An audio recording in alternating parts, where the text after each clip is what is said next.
Today we're going to talk about good body paragraph format for your essays in My English 12 class and for any essay basically that you'll write when you graduate as well. To review, yesterday we talked about thesis statements, and you should remember that your thesis statement should appear at the end of your introduction. It should state clearly what you intend to prove within the body of your essay. It should state your opinion that you can prove with class readings and other evidence. And in the case of this particular assignment, it needs to state a stereotype and whether you believe that stereotype is negative or positive for society. This is the full body paragraph format. You do not need these to be one sentence each. They can be more, but you do need sentences that fulfill each of these 6 roles so that your topic sentence and therefore your thesis statement are fully supported. It's important to remember, though, that each of those does not have to be just one sentence. For example, when you are explaining how evidence supports the topic sentence or explaining how the rest of the paragraph is related to the thesis statement, it's important that you think about how well you can support it, not just doing it in one sentence. First, your topic sentences. They are extremely important because they are what will guide everything else in your paragraph. A topic sentence is a statement that gives one reason why your thesis is true. But remember, it needs to be one reason, not multiple reasons or a really vague reason. It needs to be one specific reason so that you are able to support that reason and that reason only. If you have any other ideas or reasons that your thesis statement is true, then you're probably going to want to give those their own paragraph. Remember again, I call this the paragraph rule in class. Paragraphs are intended to be about only one topic at a time. So to figure out what to put in a topic sentence, first, think of a bunch of reasons why your thesis statement is true. And if you make a list of them, that's one version of brainstorming. Then, choose the ones that you feel you can best support with evidence from your readings and even other sources you might find on the internet. Next, make sure each potential paragraph topic is not the same as any other topic on your list. That means that if 2 of them could be explained using the exact same evidence and exact same explanation later in the paragraph, they're probably too closely related to get their own individual paragraphs, and maybe you should think about a way to combine them into one. However, most of the time your ideas will be divided into individual paragraphs. Third, in a full essay, you'd write as many as you possibly could in terms of supporting your thesis. However, for this assignment, your body paragraphs only need to support your thesis 3 times. You're writing 3 body paragraphs and that's it. Next, it is important to write your topic sentence and state it as directly and simply as possible. It needs to simply state one reason why your thesis statement is correct, and you do not need to include a quote in a topic sentence unless you feel it strongly strengthens the sentence, but at the same time isn't providing evidence, because that comes next. Here's some examples.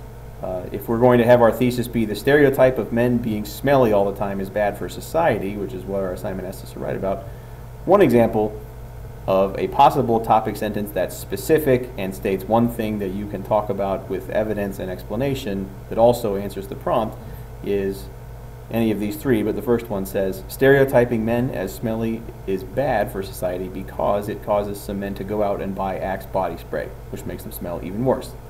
There are other 2 examples on there too, but the idea is that you are directly answering one specific reason why your overall thesis statement is right. Next, you need evidence. In any good body paragraph, you should try to give at least 2 pieces of different evidence with explanation for each of them so that your topic sentence is fully supported. However, what kind of evidence you use depends on what you're saying, and there are lots of kinds. The most basic one that we've talked about is quoting from other sources and using citations to avoid plagiarism and show where you got your information from. Practice this in class, so make sure you see your rules and practice exercises in your class folder if you're still unsure of how that works. Another kind of evidence, of course, is logic. Oftentimes you're not going to need to cite something that's obvious. However, it is important to be clear about what it is that you're saying, which includes hypothetical situations, which means that something that could potentially happen as a result of whatever your topic sentence says or why something is bad or whatever. And so it's important, even when you're using logic, to use it as evidence first, but then to explain why it supports your topic sentence as well. This is why we add a section into your paragraphs about how much explanation you actually have to include for your evidence. This is the part that people probably have the least experience with. So it's important to pay special attention to this when you're writing your essay. An example of explanation involves making sure that you are supporting your evidence, which is then supporting your topic sentence. So if our topic sentence is stereotyping men as smelly is bad for society because it causes some men to go out and buy Axe body spray, which makes them smell even worse, and our evidence is going to be something that shows why men would go buy it if they're told they smell bad, and evidence of why it smells bad. I would need that to prove my point. I do, however, need to explain why those quotes and paraphrases or logic or hypothetical situations or whatever I use are related to the topic sentence in the first place. The reason for that is because you need to support what you're saying. It is not evident just because you put a quote into your paper, and it's not evident just because you came up with a hypothetical situation about people buying Axe body spray. You in your essay have to explain it directly to the reader, even if it does seem obvious to you. So this is a step, again, you're going to want to pay special attention to, and I put some questions on there to help you. The point of explanation, again, is to make sure your evidence is fully in line with your topic sentence and therefore make your point much more solid. Not to say that your point is the only possible one, but again, you're trying to make a point and you're trying to sound as right as possible. And to do that, there's a system you have to follow, which is to state a topic sentence, support it with evidence, and then explain how that evidence supports your topic sentence. For example, my topic sentence and first piece of evidence and my explanation might look like this. And you can pause here to read it if you need to.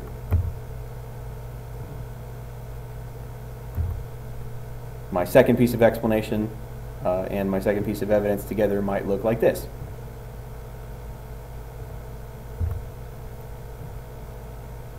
However, now I need to wrap up my paragraph. Note that I have already explained how my evidence supports my topic sentence. I've given quotes or used logic or given hypothetical situations or done whatever I needed to do to support and provide evidence. However, I need to tie all of that back into the thesis statement at the beginning of my essay, because remember, the whole point of all your body paragraphs is to support your thesis statement and make that seem right, because the thesis statement is what guides the entire essay. It's the purpose for your writing. So, this is the paragraph we have so far. It has a topic sentence. It has two different pieces of evidence, one of which talks about why men might buy Axe body spray, and another one talks about why some people believe it smells bad, or I guess more accurately, some examples of people saying it smells bad. And in between them, there is explanation of why the first piece of evidence is related to the topic sentence, and then so far we have explanation of why the second piece of evidence is related to the topic sentence as well. That means we need to finish our paragraph. So here is an example of relating everything we have so far back to the thesis statement and using it to wrap the paragraph up. And pause here to read it if you need to.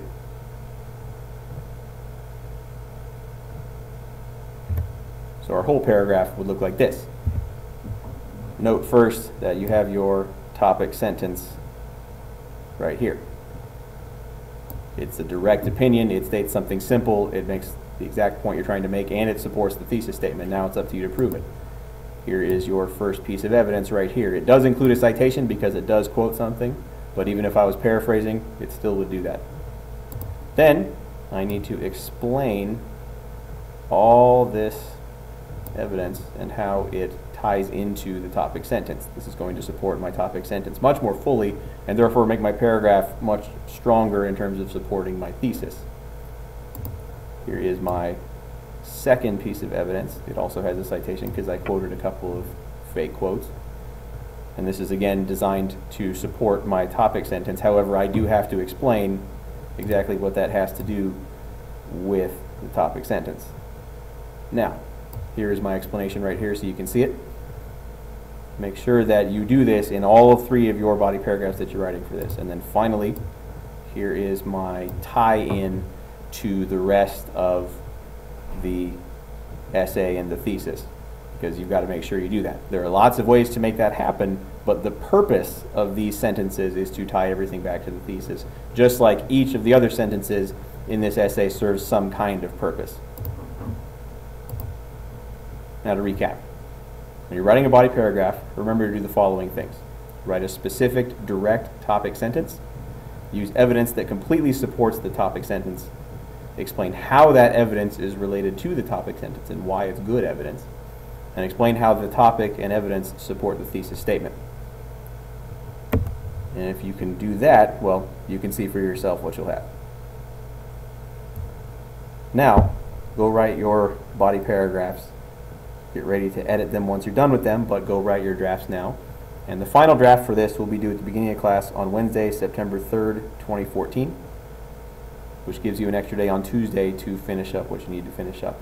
Please make sure, if you are confused about anything, that you ask questions of me, and that you are working as best you can to write the best thesis and 3 body paragraphs that support that thesis that you can. And most of all, make sure your quoting and citing is correct. Make sure that you have a good thesis statement like we talked about, and make sure that you follow this body paragraph format. And don't forget to do your works cited page either, because that's why we practice the quoting and citing too. Thank you, and good luck with your writing.